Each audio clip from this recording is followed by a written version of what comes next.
Hey, what's up everyone? Welcome back to Live from the Wrist. Hope you're doing well today. Every year we look back at some of the watches that I was able to experience and talk about some of my favorites throughout the year. There's been so many different watches that we've had the opportunity to have in our hands, have in our wrists, and cover for the Live from the Wrist website and YouTube channel. And so I've picked my top 5 for the last year. And I'm going to go over them with you here and sort of the reasons behind why I just absolutely loved the pieces. If you haven't seen some of the other videos that we've done where we review the watches, we talk about our top watches from the last year, you can look in the show notes, in the description of this video. There will be, you'll find that. There will also be links to that on our article on lifefromthewrist.com. So without further ado, let's jump into it.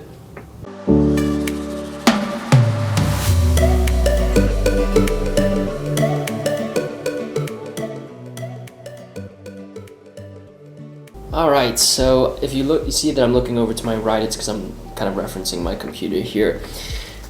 So the first watch that I wanted to discuss with you today was a watch that we got in pretty early on in the year, and it was a Universal Genève uni-compax chronograph. The reference was 12445. This watch was from 1950, and I think it's no secret that I absolutely love vintage chronographs. I think Universal Genève uni-compacts are a really cool place to start if you're getting into vintage chronographs, because there's a decent amount of documented history about them, and great caliber movements that are running in them. This watch was listed on the, I got it in, and very quickly thereafter I had to, it went out the door. But this was a 34 millimeter yellow gold watch that was running on the caliber 285, which is a very well-known movement for vintage chronograph lovers. The reason why I love this watch so much was because it came with the original Universal Genève box that this watch was sold for, and the box has aged for sure. But it's pretty cool to have the original box, and when you have something like that, it's just very special because it's an important part of Universal Genève's history and also just the history of watches. So kind of it felt like it was something that I was carrying for the history of the brand, the history of the watches. The dial was absolutely beautiful. It had faded from obviously the white color off to sort of like a darker cream color. Really great condition. Chronograph running really smoothly, and just looked really great on the wrist. I've had a couple of uni-compacts over the years, and I definitely would rate this one as one of the up there with some of the best that I've been able to interact with. The second watch I think that was very significant for me was from Jaeger LeCoultre, and it was one of their triple calendars, the reference 2904. This watch dates to the early 1940s, and triple calendar moon phases or full calendars. Sorry, this doesn't have a moon phase, but triple calendar moon phases, triple calendars, or full calendar watches, I think are a really sweet spot where you can get really classical aesthetics in the watches that you can wear on your wrist, without sort of breaking the bank. I think Jaeger LeCoultre or JLC is a nice sweet spot, because a lot of the times when you think about these complications, you're thinking about Holy Trinity brands, but JLC presents a really nice opportunity to get in at a little bit of a lower price point. So you've got the hours, minutes, seconds, date of the week, and month on this watch. Dates to the early 1940s. Phenomenal example. Case was in really great condition.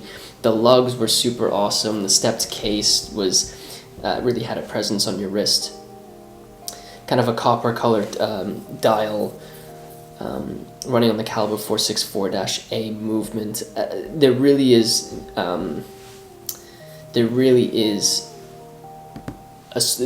this watch I think presents a really interesting sweet spot in vintage watches, and it's such a pleasure to be able to interact with one of these watches.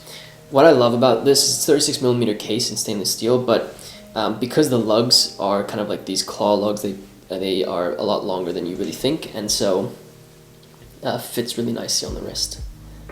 Maybe a little bit bigger than 36 millimeters. Similar, I'm going to keep in the complication side of things and talk about the Girard Perregaux alarm reference 9091 that we had in for a brief moment. It was 35 millimeter stainless steel case with from the 1970s, real 70s case. Kind of this, it was a mix between a round and sort of a cushion case, which I thought was quite cool. The reason why I love the reference 9091 was because it had a manual wind alarm complication. The GP11 is the movement that it's running on. I've spoken at length as to why I believe the alarm complication is a really great complication for a watch collector to dive into. I'm a huge proponent of Memovoxes from JLC, and this is just another example of a brand that had produced a really beautiful alarm complication. The watch itself has a sort of a silver dial with hours, minutes, and center seconds, and then it had a window sort of towards 6 o'clock where you could set the alarm. Came on a mesh bracelet. It really was a beautiful example, and alarm complication was running super smoothly.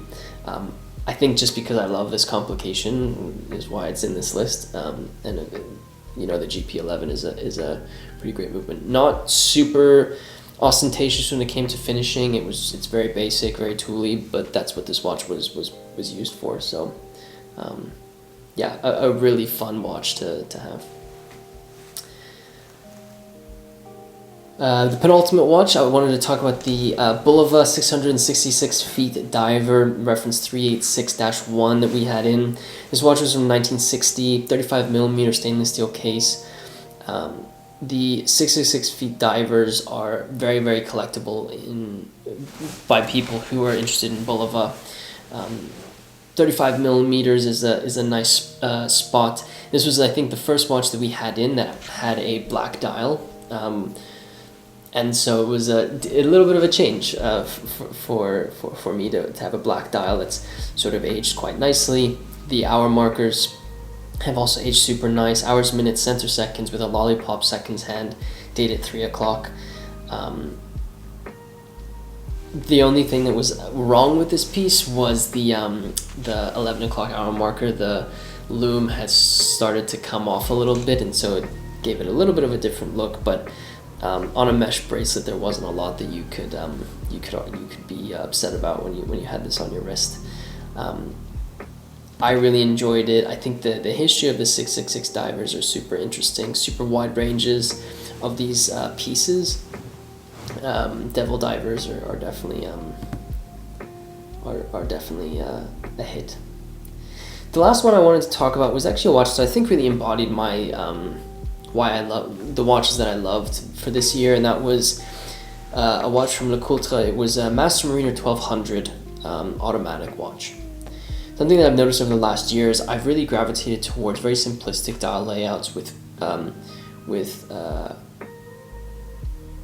really well manufactured movements. Obviously, LeCoultre is known for producing movements for many other big brands in the watch industry, and this Master Mariner is, like I said, it kind of embodies what I love this year. Very, very simplistic watch, 10 karat gold filled case at 35 millimeters. It has applied gold hour markers with absolutely beautiful signature of LeCoultre, obviously at 12 o'clock with the applied logo. You have automatic below the word LeCoultre, and then at the bottom you have beautifully fonted Master Mariner on the watch. I obviously I have smaller wrists, so small, 35 millimeters fits really nicely. I'm wearing a Vacheron Constantin reference 6290. It's 26 by 26, so it's a much smaller on my wrist.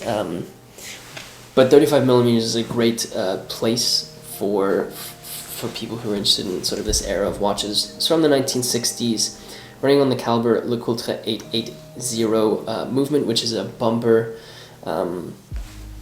movement that was manufactured by LeCoultre and used in many of their watches. They also sold these watches to, or sold those movements to other brands during this era that used them.